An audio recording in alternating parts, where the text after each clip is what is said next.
Dear musician, the music industry is rigged against you. I don't even think I have to prove it to you, but I will. And I'll show you how to turn the odds in your favor. I'm going to show you how to beat the system that was never designed for you to win. And to do that, we're going to go back in time, 300 years. But let me set it up first by introducing myself so that you understand the context. I've been making a full-time living from music for about 20 years now, with some ups and downs here and there, but generally speaking, I'm paying the mortgage, I'm keeping the fridge full, and I'm making sure the roof doesn't leak with income generated from music. And I need to tell you something that might make you angry, but it could also save your music career. Every platform, every system, every gatekeeper you've been told to rely upon, they're all working against you. Let me show you exactly how. Let's start with Spotify. You think it's built to help indie artists get discovered? Their editorial playlists pick the same handful of major label artists over and over again. And if that wasn't enough, now they're making their own AI artists to save money on royalties. This is what happens when you start out with an ideal, like creating technology platform that will unleash music and help musicians and help everyone else have access to music, and you grow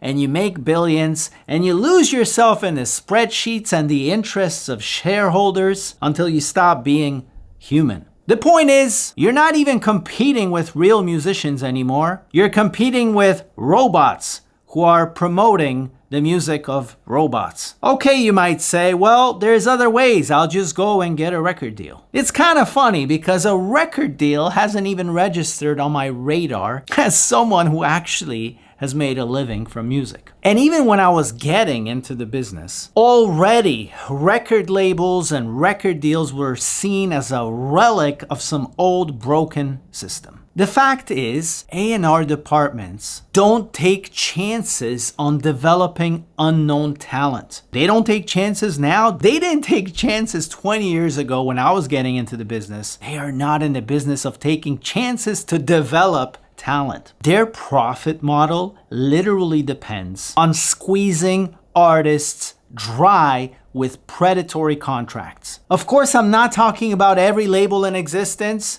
There might be some labels which have maintained or preserved their humanity, but generally speaking, when dealing with a label, assume they're not there to develop you. They exist to make money. Now, I don't care what your talent is, and they don't care what your talent is. Their only question is this gonna make us money or not? I've seen all kinds of artists get signed to all kinds of labels thinking they have made it, only to end up in debt to their own label. Because the record deal is actually a loan. A loan that you have to pay back. You are the one actually paying for your promotion, even though you're a part of a label and they're supposed to be doing that. And then if you don't actually sell enough records, you owe them the money. It's ridiculous. It's always been ridiculous. I just don't get it. I suppose it makes sense if you sell a cajillion copies of your album, but I don't know who is doing that anymore. So then you say, okay, forget record labels, forget record deals. Let's get on with the future. Let's get on the streaming platforms and stream hundreds of thousands of times so we can get paid handsomely. Here's the brutal truth. You can rack up thousands of streams and barely cover your morning coffee. And even if you stream a shit ton, but then you have a label, it's the label that's gonna earn most of your royalties. So summing up, it looks pretty grim, right?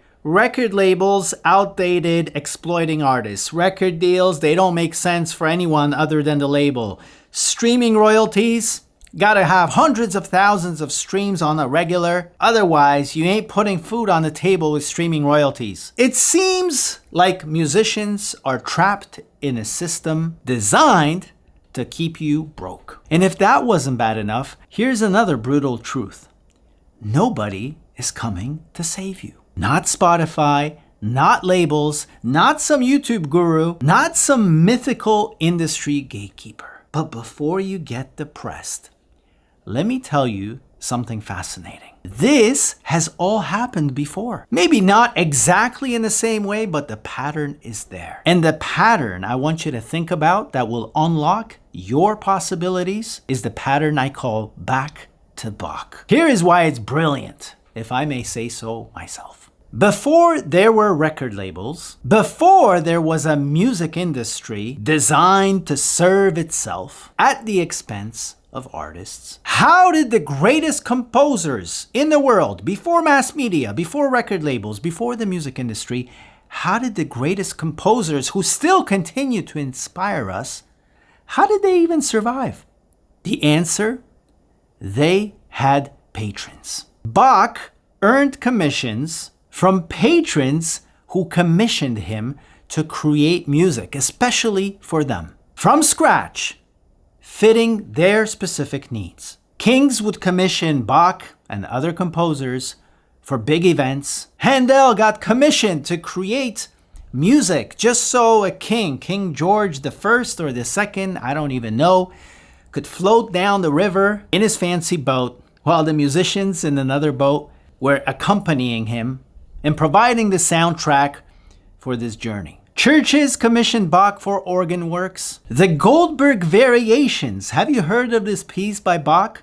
Apparently it was created because some count, some duke, someone who was rich and couldn't fall asleep, like a lot of rich people. No knock on rich people. I'm sure there's plenty of rich people who can sleep well at night. But this particular rich person could not fall asleep. And apparently he had some young boy playing piano for him just so he could fall asleep. And the teacher, the piano teacher of this particular boy was Bach, who decided to write these Goldberg Variations so that this duke, count, prince, whoever he was, could fall asleep. The particulars are irrelevant. I'm trying to point you to the pattern, which I call back to Bach. What can Bach teach us about a circumstance where there's no record labels paying you, the music industry is rigged, radio airplay doesn't matter, streaming platforms pay less than pennies, and now AI is coming in to eat your lunch? What we learned from Bach is you don't need any of those in order to make a living. What you need is a patron. Now, back then, the patrons of art were kings, churches, and rich folks who couldn't fall asleep. Today, the patrons of art are no longer churches, it's no longer kings, it is brands. Why brands? Because brands need to get your attention. In order to get your attention and become culturally relevant and desired by the masses, brands need to create emotions. They need to create stories and emotions. And so brands spend billions of dollars creating and telling these stories. And much of the emotion, I'm not sure if you realize this, musicians, comes from music. Just try watching Star Wars with your TV muted. Just try watching anything with the sound muted. Where is the emotion? It's not there. Why? Because it is sound and music that comes up with the emotion. But you see, culturally relevant brands don't just want any music. That's why they don't go to music libraries. That's why they don't search for the same music that another brand is likely to play. They want to bake something of their own, something that doesn't exist. And this is why they commission songs, scores, and sounds to be made from scratch, fitting their campaigns, content, and commercials like a glove. And how did they get this music? They commission it, just like patrons used to commission Bach in the days of yesteryear. This concept, this pattern is as relevant as it ever was, especially today, when you can't count on record labels, you can't count on streaming platforms, you can't count on shady tour promoters to pay you after the show, and you certainly cannot count on people paying you for music that they can stream for free. So what you gotta do is start counting on yourself and go where the money is. Find yourself a patron who's actually going to commission you to write a song, score, or sound from scratch, because whoever is buying media time, whoever is appearing in your feed, has certainly budgeted for custom-made music to accompany their moving media piece. And yes, AI is coming, but folks, I still haven't seen in our particular business of creating music for big brand campaigns, I have not seen AI replace real musicians, because the creative briefs are so specific. They are so nuanced. They have such specific needs. At this second, this needs to happen. At 25th second, this needs to happen. When the man comes out riding on a horse, we need this particular emotion, which mixes country music with electronic music, and then it creates this ultra specific emotion. I mean, just imagine trying to prompt AI on this. Yes, you might luck out, but in our experience in our industry, on these really tight deadlines and a lot of pressure from the creative teams at the ad agency and at the brand, there is just no replacing of remarkable musical craftspeople who are able to interpret the brief and create the exact emotion that is needed, and then to structure their composition or their song or their sound design precisely according to the needs of the brief. In our academy, we often put the projects that my music production company works on as a contest. We make it available to the students in our academy so they can take a shot at it and perhaps get a chance to win a real project. And so it happened that one of our students, a very talented man named Ricardo, created a piece of music that actually ended up winning. And so he wrote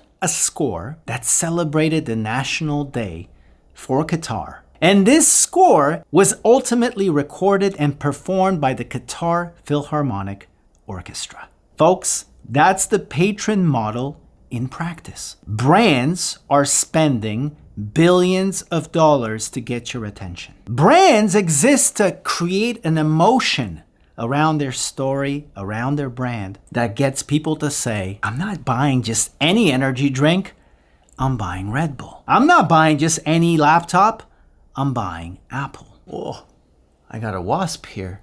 Amazing. And they don't realize that this choice is not a logical choice. It is a choice that is driven by thousands of hours of watching content from these brands, content that has within you built a certain affinity, a certain emotion for the brand. Emotion is what creates that connection, that loyalty, that magic that we have to certain brands in our life. And believe me, folks, as someone who's been in this industry for 20 years, music is the secret sauce that creates that emotion, that drive, that connection. And so at the end of the day, it is these freelance composers who understand this world that get these opportunities, that get these projects, and that get these commissions. And if you want to learn how to be a part of this world, we have a link to a proper free introduction that will teach you everything you need to know about how music is made for these big brand campaigns and exactly what you need to do in order to get in the business. Once again, the link is below. I want you to stop waiting for Spotify to fix their algorithm or their royalty rates. The path that worked for Bach back then is still working today. You just need to know where to find the new patrons of art. My name is Tommy Z, and I'll see you in the next video.